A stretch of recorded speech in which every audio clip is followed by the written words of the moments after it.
Hola y bienvenidos a un nuevo capítulo del videoblog. En el capítulo de hoy hablaremos de una profesión muy sexy, el científico de datos. Veremos cuál es su misión dentro de la empresa y qué se necesita para convertirse en científico de datos. Si os parece, empezamos.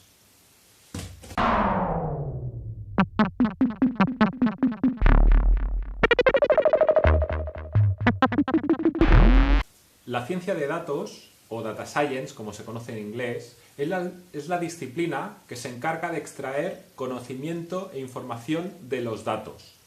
Y es que en los últimos años ha habido una explosión en lo que se refiere a generación de datos por parte, pues un poquito de todos, de las empresas, páginas web, etc. Estamos hablando de datos de navegación, estamos hablando de formularios, estamos hablando de e-beacons, pero también de otra información de la gestión de la propia empresa, RPs, CRMs, BPMs, etc.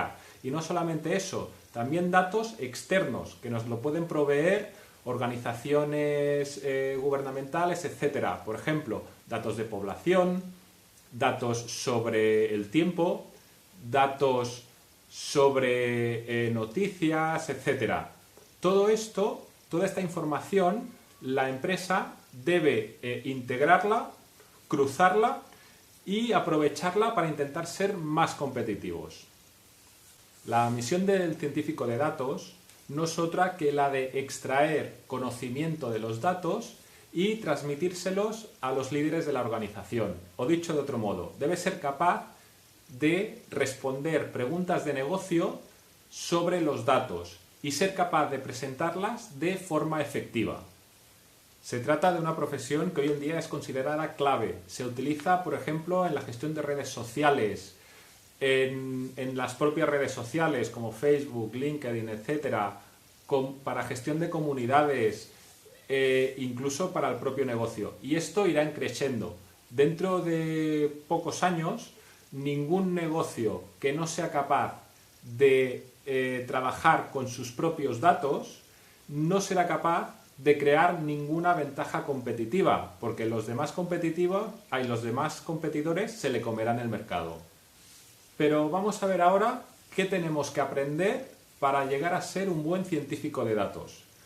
Yo, y esto lo he hecho personalmente, he recogido estas habilidades personalmente, las he dividido en 4 grandes grupos.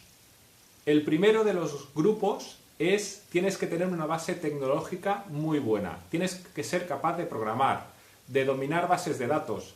Y no solamente bases de datos relacionales, también bases de datos no relacionados, como por ejemplo MongoDB, o bases de datos orientadas a grafos, bases de datos, de todo tipo. Además, tienes que ser capaz de exportar e importar datos en diferentes formatos, CSVs, Excels, etc. Tienes que ser capaz de programar visualizaciones de datos, además que sean atractivas para poder transmitir el mensaje al resto de la organización. Tecnológicamente tienes que tener una base muy, muy sólida.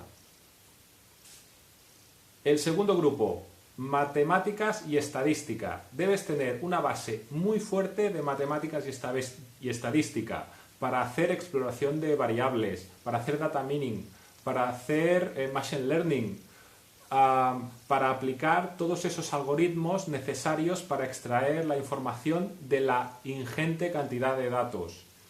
En este sentido, si quieres ser científico de datos, te recomiendo que tengas una base de matemáticas, de ingeniería o similar.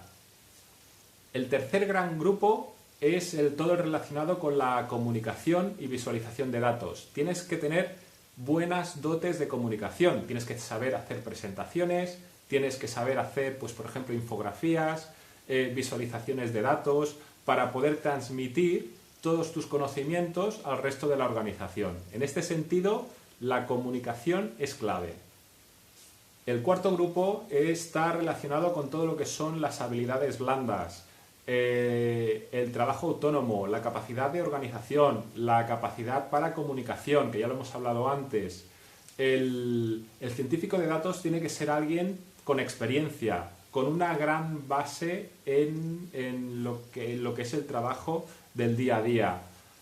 Bueno, y ahora ya hemos visto lo que se necesita saber para ser científico de datos.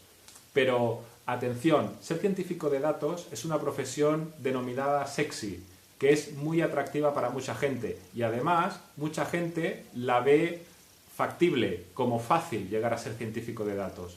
Nada más lejos de la verdad. Ser científico de datos requiere muchísima dedicación. Ya hemos repasado todas las habilidades y conocimientos que tienes que tener para ser un buen científico de datos. Tened en cuenta que el mundo de la tecnología da grandes oportunidades, pero también es tremendamente competitivo, como ya he hablado en otros vídeos. Por lo tanto, no os dejéis engañar. Si queréis ser científico de datos, tendréis que trabajar mucho para llegar a un nivel aceptable. Y hasta aquí el capítulo de hoy. Espero haber aportado un poquito más de luz al mundo este de los data scientists o científicos de datos. Como comentaba, una profesión muy sexy, un mundo apasionante,